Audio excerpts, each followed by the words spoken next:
everyone. We are back with more Barnstable This Morning. I'm Sarah Colvin, and joining me live on the phone, I welcome our Chief of Police, Paul MacDonald. Chief, good morning. Good morning, Sarah. How are you today? I'm great. How are you? I'm doing well. So, Chief, not a terribly busy week, but a lot of little things that kept the police department busy. Let's talk a little bit. Let's start first in Osterville. Of course, this weekend was Osterville Village Days.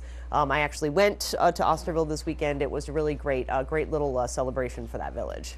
This is a great day in Osterville. It's a beautiful village, and every summer it starts off, 8 o'clock in the morning. They have their 5K run, which starts right there in Hyannis Avenue, runs down to Seaview, back up Parker Road.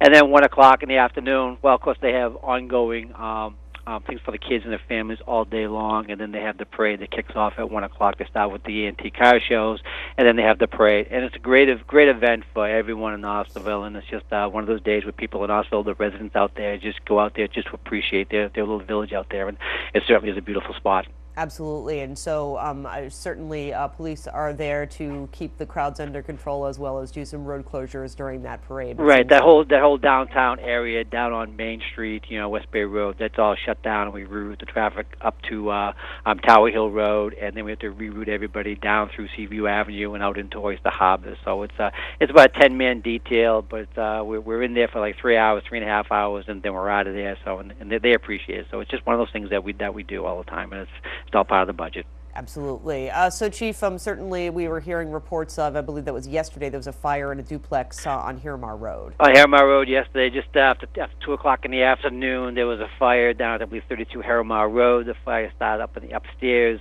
We talked to homeowners. Everybody was able to get out of the apartment. The first two officers responded. They found one gentleman trying to get back into the house on the upstairs because he had a couple of dogs in there. They were able to get the dogs out, so fortunately nobody was hurt. We do not believe it was suspicious in nature. Talking to the homeowner from the day before, said he had a problem with one electrical outlet, so we believe one of the wires were arcing, which probably had caused the fire. So nothing suspicious, but the house, because of the smoke damage and the water damage and the fire damage, the house is probably going to be a total loss. Oh, that's unfortunate. It is unfortunate, especially for those folks down there. They're the least ones that can afford this to happen to them. So. Absolutely. So, Chief, but I think the good thing you said, no one was hurt, correct? No one was hurt. The animals were out. Everybody was out. It's just too bad. Absolutely.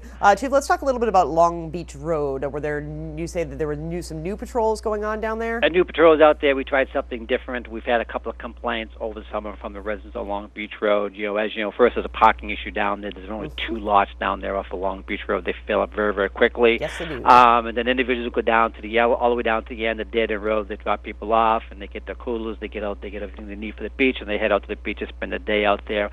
And now a new phenomenon, which has happened last summer, a little bit this summer, is people coming in via boats. They're dropping people off, and it's being a little bit, a little overly crowded. People, again, they're now playing by the rules. A lot of drinking out there. Been a couple of minor incidents of assaults out there. So we started a new patrol this weekend with the ATVs. We have the ATVs. We deploy them from Craigville Beach, and they drive down onto Long Beach Road, and they spend 5 or 6 hours down there. And it worked out very, very well. The people who live along Beach Road, they're greatly appreciative. And the people who are at the beach down there, they think they have a private spot. It's secluded. There's no one down there. There's no lifeguards down there, but now it's kind of being taken over, so they appreciate the police presence down there.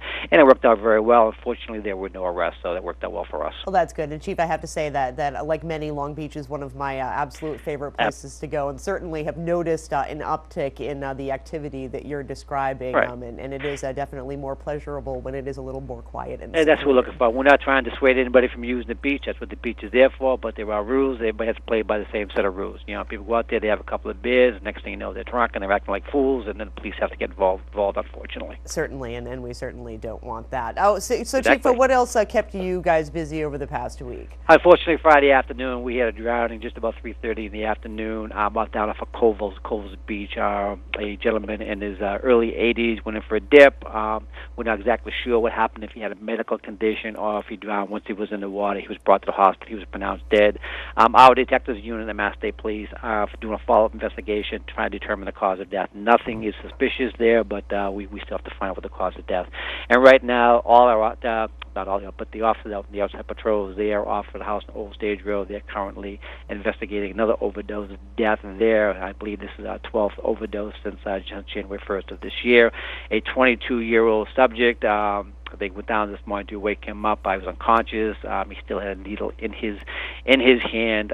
He overdosed. He's passed away for quite some time. They're investigating that now. They do not believe anything suspicious except for the fact that probably is most definitely an overdose. So they're off with that as we speak. Sure, and that's unfortunate. So if we're looking at a number of 12, Chief, since the beginning of the year, yes. How does that compare to previous years? That almost seems like a lower number. No, it's higher. Well, it is. Okay. I'm sorry.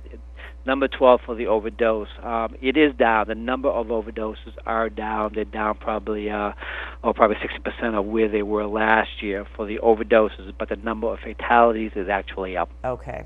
Which means, it's the dosage that they're using, or they're injecting themselves with fentanyl.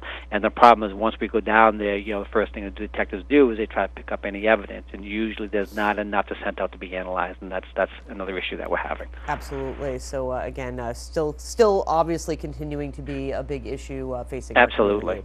Indeed. Well, Chief, anything else interesting, exciting? And the last thing we did Saturday afternoon, we rounded up the pig. The pig was escaped for an entire week. He escaped from a home on Skunk Deck Road, and Charlie Lewis, the animal control officer, finally tracked him down to the area of Shooflawn Hill Road and Richardson Road and Great Marsh Road. And with the help of a police officer and one of the owners of the pig, they were able to corral him and get him home. So he's finally home, safe and sound. Absolutely, and he was wandering around for quite some time, hanging out in Centerville. He certainly was. He covered a lot of distance. The people were very nice to him. They fed him. He probably gained 10 pounds while he was out and about. Well, now he's back home and safe, and that's good news. It is. Not something that you do every day in Barnstable Police Department. Something different every day. Without a doubt. Well, Chief, I thank you so much, as always, for joining us here on Barnstable This Morning. A pleasure to have you on the show. Okay. And we'll catch up with you again next week. Talk to them. Thanks much. Bye-bye. Bye-bye. Chief of Police Paul MacDonald, and never a dull moment for our Barnstable Police Department. We've got our Board Committee and Commission Roundup coming up, but first, let's find out if those fish are biting. Captain Gary Brown has today's Barnstable This Morning.